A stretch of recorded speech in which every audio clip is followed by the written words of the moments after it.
Hey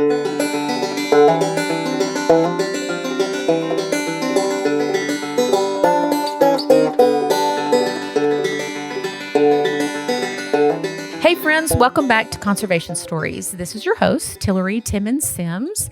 This is a podcast where we interview all kinds of interesting people and talk about all kinds of fascinating things that have to do with agriculture and conservation and food supply and all kinds of things.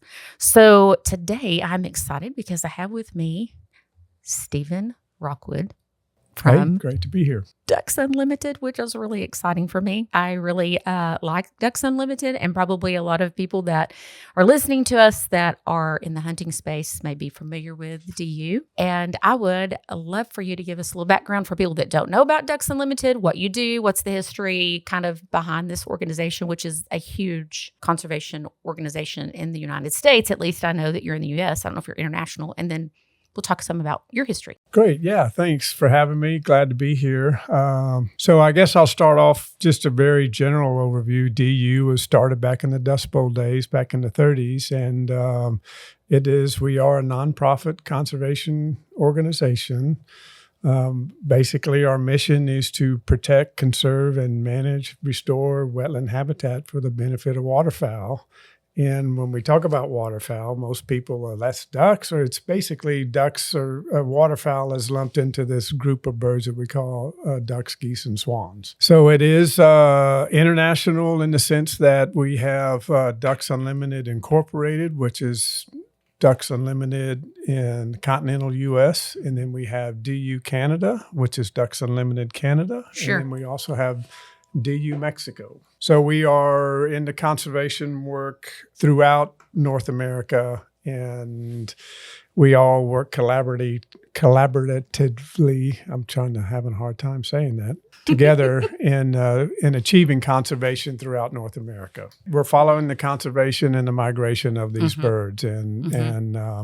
So when we talk about conserving habitat for waterfowl, it also includes any associated upland habitat, because when we think about birds, migratory birds, and we think about breeding habitat, we know that yes, they do need wetlands because that's where they spend their life, but they breed in uplands. And when we talk about uplands, most of it's, when we generally think about waterfowl, it's associated grasslands surrounding those wetlands. And that's what you consider uplands. Yeah, well, in this case, uplands is a broad term, but the main focus being on grasslands associated with those uplands, because that's where most of the breeding occurs.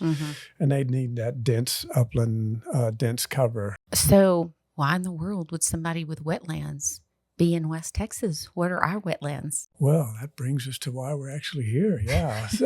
When we talk about wetlands, more specifically, if we look at Ducks Unlimited's impact in Texas, there are key focal points that we really try to hammer in on, and one of those is being the Playa Lakes. Playa Lakes is a very important migration, wintering habitat for waterfowl, and so when we think about protecting, restoring, managing habitat for ducks, Playa Lakes is there on the map for us, and it's a critical area. But we also think about, there's this term that we often use called ecosystem services. So when we're managing wetlands for waterfowl, but we're also thinking about what are some of the other services that are a benefit of managing that. We think about water quality, water quantity, volumetric water, restoring water supply for the Ogallala aquifer. Things that like might be something important. Yeah, absolutely. So what's your background? I know from our conversations before that you grew up in Texas. Yes, ma'am. And then you got into conservation. I went to school at Stephen F. Austin State University, where I graduated with an undergraduate in forestry / wildlife management. Went out and worked up in Montana for a while, and came back and got a master's degree from Stephen F. Austin, and I did a waterfowl thesis on in East Texas on Sam Rayburn Reservoir. Yeah. Shortly thereafter, with wife and kids in tow, we went to Florida, and I've worked with Florida Fish and Wildlife for about 32 years, Wow. 33 years before I retired. And my duration there in Florida was working on waterfowl, wetland habitat, and I stayed in the field for about 25 years, and then went to our headquarters and was overseeing our wetlands program there for the agency. And during my career there, we did a lot of work. Florida worked side by side with Ducks Unlimited. Okay. So when we think about states and states' ability to manage and restore habitats, we often work with partners like Ducks Unlimited. Ducks Unlimited is kind of unique in the sense that they have their own engineering staff, they have their own surveying staff, they have biological staff. So they kind of serve in this is an overly simplistic form, but it's kind of as a wetland contractor. So when states are trying to implement projects and trying to do constructions on their wetlands, they often go to somebody like Ducks Unlimited because they're just kind of a one-stop shop, fits all. And because they're a 501c3 nonprofit corporation, and because they often bring in funding as a match to those programs, it's very beneficial for states and other entities to work with somebody like Ducks Unlimited. And so it was a natural thing that when they found out I was retiring, they were, it was interested in going to work for them. And I was fortunate enough to land a job with Ducks Unlimited when I was coming back to Texas. That's awesome. Yeah. Well, and I think one of the things that is unique about Ducks Unlimited as a conservation organization is that when I think of DU, I think of hunters. And, a lot of times when people think about conservation in our area, it's kind of had a rough history and a rough go here, and there's a little bit of trepidation and, things that have happened in the past that have not been so great. But DU doesn't have that, because they share a lot of the same values, as we do in rural America, and a lot of us, have that background and are interested in hunting and most hunters are interested in conservation. Yeah. Yeah, you bet. So we got connected with you guys through Heather Johnson, Texas, Playa Lakes, the Conservation Initiative, which is like a collaboration of the joint venture, Playa Lakes joint venture, which is Playa Lakes across the entire North America, correct? Well, the Playa Lakes joint venture is kind of unique to the Playa Lakes region. So it's basically Kansas, Nebraska, Oklahoma, Texas, and a little bit of eastern New Mexico. Right. And they kind of help put together something for Texas, and Heather's the one that kind of runs the Texas part of that, and you guys are part of that. Yeah, so it's that's right. It's a collaborative Texas Parks and Wildlife, Playa Lakes joint venture, and Ducks Unlimited, and in fact, Ducks Unlimited has been trying to hire a position up here for the last several years, and we just hired on somebody just recently, Tavin Dotson. So Tavin's going to be working side by side with Heather on that. Yeah, he's a great asset. I'm really glad y'all are able to. Yeah, he's a good guy. I'm glad we got him on our team, and so it's a great asset having Tavin here. And prior to that, it was a tough go to find a good fit for that position, and that's in fact how I got to know Heather is I currently live in Dripping Springs, Texas, and one of my niches, I guess, working with Ducks Unlimited is here in Texas is looking at the conservation side of things in terms of land conservation and land protection and what can we do. We have a team of biologists out of the Rosenberg office. It includes Todd Mirandino, who's our conservation manager for Texas, New Mexico, and Oklahoma. And we have a team of biologists, including Kevin Harkey, Michaela Greeter, and Taylor Absher. And those folks all work down in the southeastern Texas coastal area and do a lot of work. And beyond that, Michaela heads up our Texas Prairie Wetlands Project, which has been a long-standing, very successful program working in the Katy Perry area. Yes. And then so when I started working with DU, I was trying to look at some of the ways that we can we can protect and restore habitat. And one of the things that I started was working with a Natural Resources Conservation Service and some of their grant opportunity programs. Yes. And this is more specifically their agricultural conservation easement program. And I wrote what they call a WREP, which stands for Wetland Enhancement Partnership Program. And we wrote a grant to do some conservation easements in the mid-coast area, and it was a pretty good program. It's been very successful, and so when we looking to expand on that, we were thinking about some of the critical areas up here in the Panhandle, which got my focus turned towards Playa Lakes and thinking about what can we do in the Playa Lakes area, and of course, learning about our Texas Playa Conservation Initiative program and talking with Heather and finding out what the needs are and what can we do up here. Right. Decided to put together a grant for the Playa Lakes under the REP program. And so we were fortunate enough to land that REP, and we started on that REP last year. I have gone and looked at a couple of playas with you on that. And, easements, when you start talking about easements here, people, I think, it brings about a little bit of concern. But I recently, when I was in TAL, the Texas Ag Leadership Program, which I'll bring that up all the time because I went to a lot of places over the course of 2 years in that program. And in Maryland and in Long Island are two places where we talked a lot about easements. And, we, I think, haven't thought we need them in Texas because we're huge. We have all this land, and it's true, we do. But we have a lot of people moving to Texas. People don't really recognize, I think, sometimes like the value of some of these easements that can help people be able to do something that they might want to do, but might not financially be able to do. I mean, these are incentives that can really help people. And I'd love for you to talk about, what you're looking for for those easements. Sure, and, so that way, if people have kind of a good understanding of what you're looking for, it might be something that's in their, on their back 40, Well, so this particular program that we're running up here is, again, it's what we refer to as a Playa Lakes conservation program, and it is a program that we are administering, in a sense. We're administering this program for the Natural Resources Conservation Service.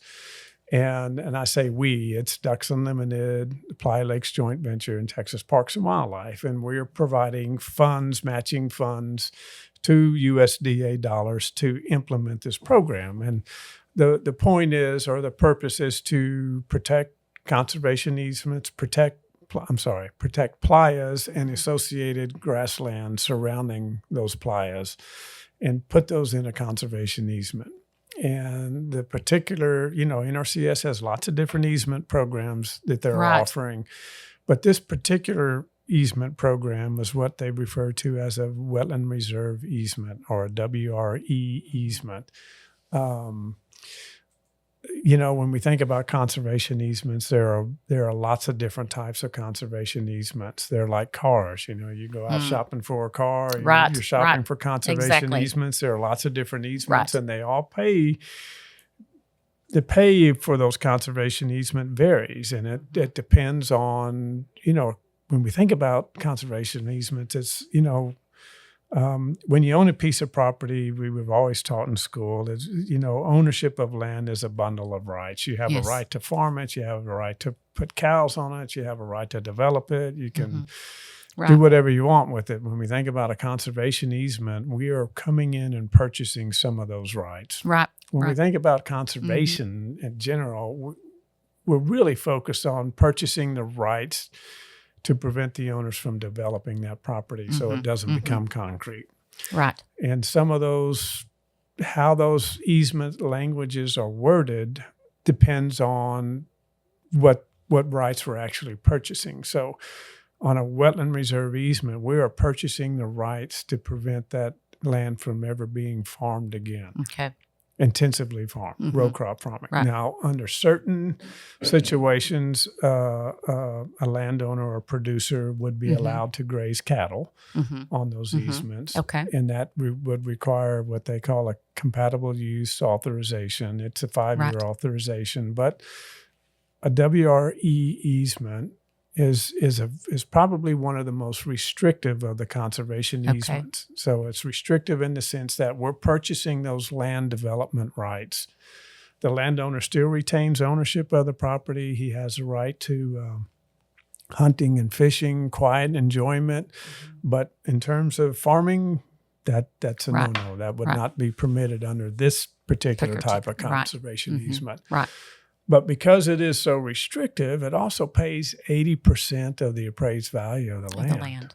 Yeah. And so when we think about land ownership up here and what based on some of the appraisals on easements that we are working on currently under this program, we've gotten 2 appraisals, and if it's non-irrigated lands, irrigated lands are paying about $2,000 an acre.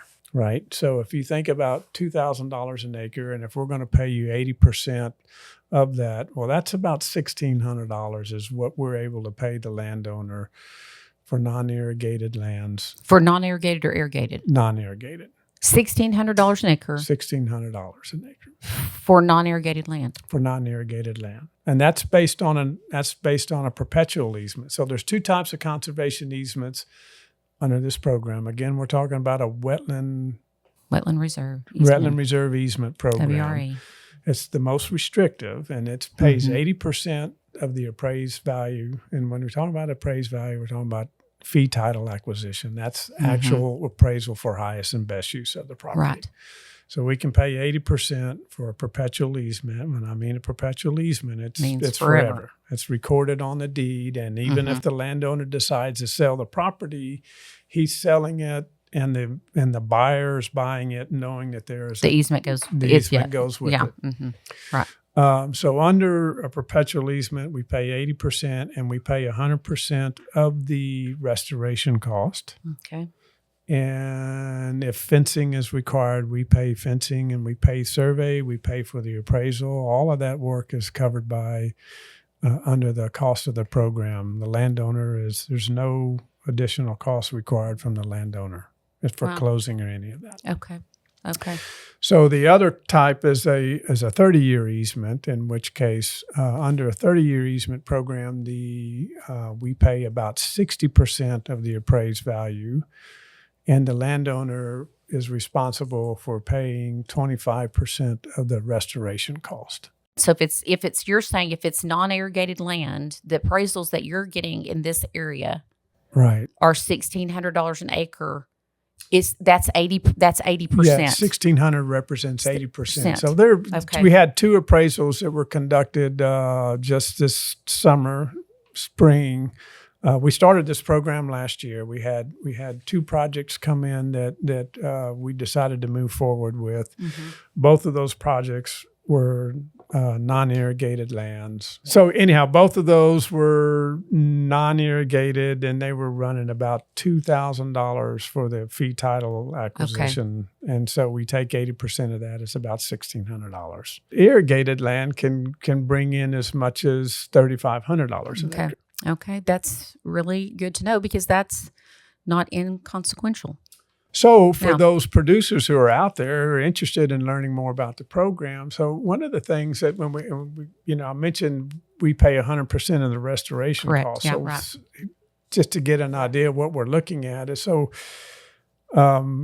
we're focusing on those playas that have been impacted. And when I talk about playas that have impacted, if it's got any pits in it or around the playa, oftentimes folks put in pits to concentrate water for we call them cow wells or for irrigation, or if there's any like that. ditching. If those playas have been impacted at all, they lose their functionality and they lose their ability to recharge the Ogallala aquifer. And so one of the purposes of this program is to restore the functionality of those playas. And Right. so we will do any earthwork that's required to fill in those pits or those Right, ditches. right. And that's something that's different from the program, particularly that Heather runs, because sometimes when there's that much dirt work that needs to be done, there's maybe not enough money in that program to cover the restoration cost of that playa.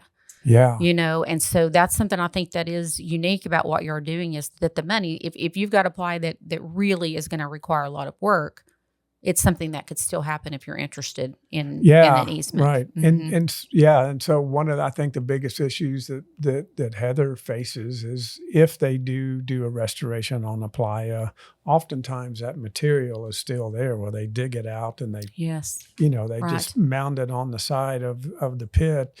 But if there's no material on site, then we have to truck it in. Yes, you have to bring it in, right? Because you need to bring in that specific soil, right? That needs to be in that clay, that needs to be in the bottom of that playa. So you need to source it and you need to truck it in, and that's where the price gets really, really high. Is trying to figure that out. So anyhow, under this program, so when we talk about restoration, it includes restoring the playa so that they function naturally, and we get the recharge that we're looking for into the aquifer. And the other thing would be if it's been previously farmed or up against the playa, then we would go back in and to clarify under this program, so we take on a playa, but we also like to take on the surrounding grassland around the playa. Because it needs a buffer. It's got to have a grassland buffer. Right. It's absolutely right, and that's critical. So we work with the producer or the landowner, and we try to take as much grassland around that playa as we can.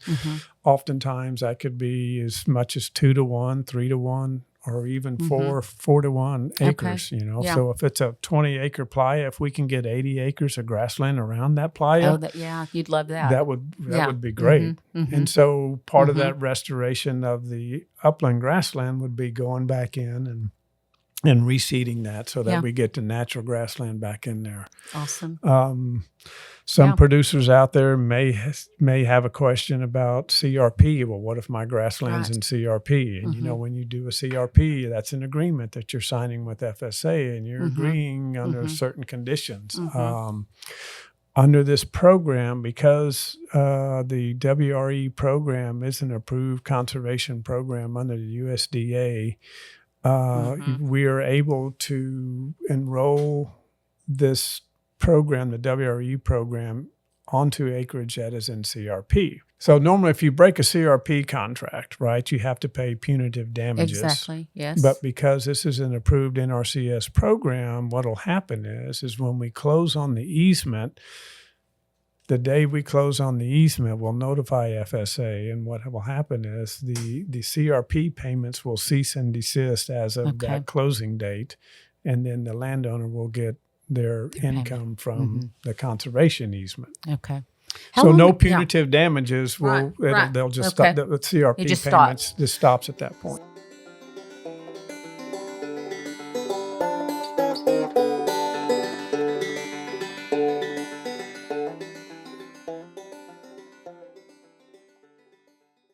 Hello friends, this is Tillery Sims. I want to take a moment to talk to you about an initiative that we are collaborating on with Milestone Environmental Services. So Milestone made us aware of some proposed regulations that are before the Railroad Commission. So in Texas, the Railroad Commission, even though the name doesn't match, regulates the energy sector. And our laws, our regulations for energy waste have not been updated since the 1980s. So it's time for some common sense improvements in those regulations, and those are right now waiting for you to go and comment on. So in order to protect our soil and our groundwater, this is really important. So if landowners have not negotiated a great surface agreement with the oil company, then they are open to having waste dumped on their land. So we really appreciate your efforts. So you can go to SARA-conservation.com. You can go to initiatives and click on that, and the drop box that will come down, you'll want to click on energy waste disposal. It's going to be really clear and really simple. Thanks for your time, friends. Appreciate it. Bye. So a lot of people here have base on their land, like their cotton base is there. Or one thing that was kind of unique to peanut farming is we have peanut quota. And so I know in particular, there's peanut quota on some of these places. What happens does it impact that payment? You know what? That's a good question. That's a question for FSA. And I could certainly look into that and find out, but I would suspect it would be something similar to what we're doing under the CRP program. Because under the peanut under the peanut base, just like the cotton base, I'm sure if the producer is getting funding from FSA under this program, essentially not to grow peanuts, right? Because there's a surplus of peanuts. And so if they choose to enroll that land in an easement, then those base payments would cease at the time that easement closes. Okay. That's probably about right. Yeah, and that's something that people would have to but I don't know. Think through. Yeah, how much are they, and that varies year to year with peanuts, how much they're making on that, and what the value is versus, the value of that. So, but interesting idea.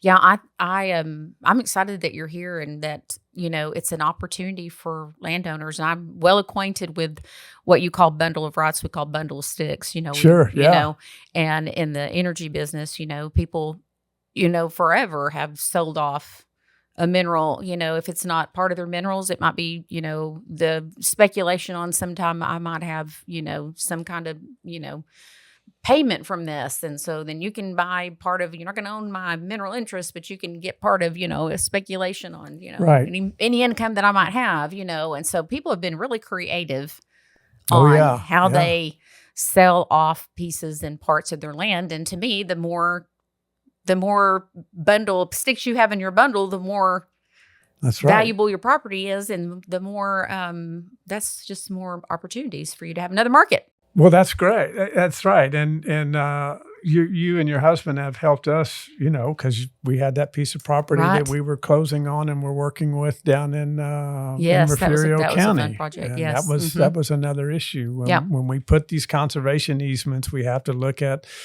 all the title work and all the title exceptions and power lines and gas lines and transmission lines, all those things. Right. Yeah. Oil and oil and gas pipelines around here for sure. Yeah. Yeah. Oh, yeah.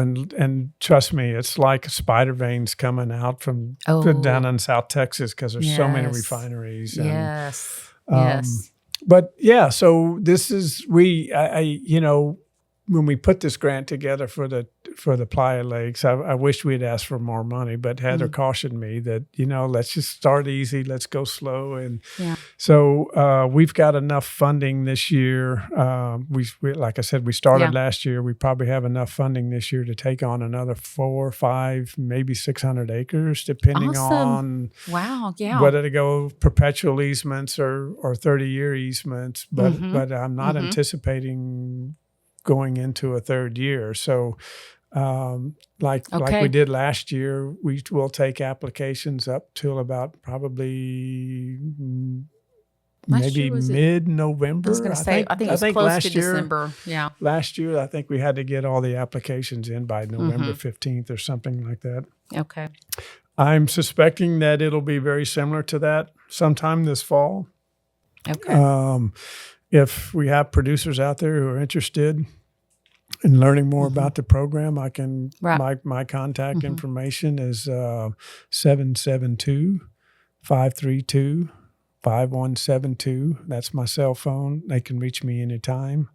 They want to try by email. I'm at Rockwood, just like it sounds, ROCKWOOD @ducks.org. That's pretty easy, and we'll put that in the show notes so people can get a hold of you. And it doesn't even, producers, but also there's, people that own land that, may not be farming it anymore. It's something that, great. That they might want to consider as well. And so another thing I would add to that is when we talk with landowners, they're a little bit gun shy about how I don't know, tell me about the program. And one of the things that, I want to emphasize is at any time during this process of contacting us and we come out and look at your property or we evaluate your property, and the landowner is not committed at all anything, until right. we actually come to you with an appraisal and say, this is what your land is appraising at. Are you interested? And at that point, they'll have to make a commitment. decision. But submitting an application and getting all the information in, and we'll walk them through that process. We have all the forms, and it's filling, and these guys are all familiar with this. They know NRCS and they know FSA, so they have their FSA number. We just need to make sure they're eligible, which requires updating your forms every year. Yeah. They all know about that this. won't be a problem. We just have a couple of forms that they'll need to fill out, and it doesn't commit them to anything. And I say, well, if you're not sure, put your name in the hat, and let's just see how things roll. Yeah, just see if it happens. But you have how many playas up in this area? How many do you have around Lubbock? In the program? Did you get in the program? Oh, well, we've only got 2. Only 2.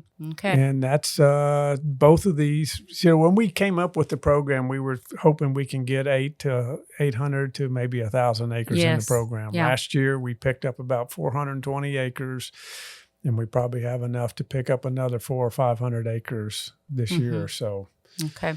How we do this is we work with the landowners in the area. We take all the applications, and then we rank them and score them. Obviously, it's like we take the cream off the top. We're going to take the best of the best. When I say the best of the best, it's really the worst of the worst. Worst of the worst. We're looking for those playas that have been impacted. And are you wanting them to be? You want bigger ones, or do you care? We don't care. You don't care. Yeah. Okay. It's a focus of the program. Obviously, when we think about restoring playas, it's about water recharge. And so if you're close to municipal wells or if you're close to municipal boundaries, those would be probably float up a little bit higher on the list because it's because of that. Because of that. Yeah. And there's a lot of those. Yeah. If you're listening and you live south of Lubbock, west of Lubbock, anywhere around Lubbock. And it doesn't have to be This is a great idea. Right. Doesn't have to be playas. We can also look at saline wetlands because that is a very critical resource for migratory birds. Okay. So playas and or saline wetlands. That is amazing. That's great. Saline wetlands. Yeah. Okay. They're very rare. It's a kind of a unique thing for this part of the world. Yeah. So are they like Salt Lake? We've got Salt Lake out here and Cedar Lake and those kind of places is what you're looking for? Yes, ma'am. Okay. Well, that I know where those are. Lived out in that area for quite a while. Yeah, farmed out there. And if some folks like to just do their own research, you can Google Natural Resources Conservation Service Wetland Reserve Program or Wetland Reserve Easement Program. You can get a whole slew of information, probably way more information than you want out there on the internet through USDA. They got a great website out there on it, or have them contact me. I'd say people probably just be best to contact you directly because I've learned more just talking from to you. There is stuff on USDA's website, but sometimes it's like there's too much. Yeah, it just is like information overload, and you don't even know what language they're speaking. It's helpful to be able to visit with you. So. Okay, well, thank you so much. You bet. This has been super helpful, and I also would be happy to be available if anybody needs to contact me and get you in touch with Stephen. I'm happy to do that as well, and our producer will put that in the show notes as well for you. And friends, thanks again for joining us. I hope that this has been helpful information to you and maybe timely in this year when we do not know how this crop is going to turn out. See, that's one more question I'm thinking. Yeah. How long, beginning to end, how long is it going to take for a farmer to say, I definitely want to do this. I need to do this financially. It makes sense. I need this year. How long is it going to take for them? If we take applications this summer and fall, we will have our rankings and we will know which projects we're going to go with probably by, say, the new year, calendar new year, because we'll come out and look at it and rank it and score it. And USDA will send a team of folks out there and they'll look at it. Okay. And once we get those scoring and rankings done, and we will have a pretty good idea of who we want to go with. So we'll start with a tentative offer. Okay. And what that tentative offer will entail is Again, no commitment at this point, but Mm-hmm. it basically gives us the authority to do an appraisal on the property. Right. And once we get the appraisal done, then we'll reach back out to the landowner, and then we'll come to them with an official offer. Okay. And that will probably take place sometime in the spring. Okay. Wow, that's So pretty quick. spring Yeah. or summer, we Okay. will come to them with the offer, and once they agree, and that's when the wheels start grinding. Then we order title work, we do a survey work, and we start working towards closing. And Okay. at that point, it's probably we're looking at a year, Okay. maybe Okay. 14, 16 months at most from that point on. So Okay. yeah, but I would say by the springtime, we'll You would be- know. But you before would know. somebody it closes, you're talking about a good 2 years from this summer, probably. Yeah, Mm-hmm. right. Okay. All Yep. right. Well, thanks for being here. Appreciate yeah, it. you bet. Happy to be. Yeah. Thanks for having me. Well, Stephen, this has been a great conversation. And I would really like to see if you might hang around a little bit and let's record another episode about the Climate Smart grant that DU is doing with rice producers, because you and I had a conversation about that. I found it really interesting. I thought people around here might like to see how that one was developed. You got time to stay with us? You bet. Love Okay. to. All right, folks. Well, we'll record another podcast and it will be in the lineup right after this one. So y'all look for it.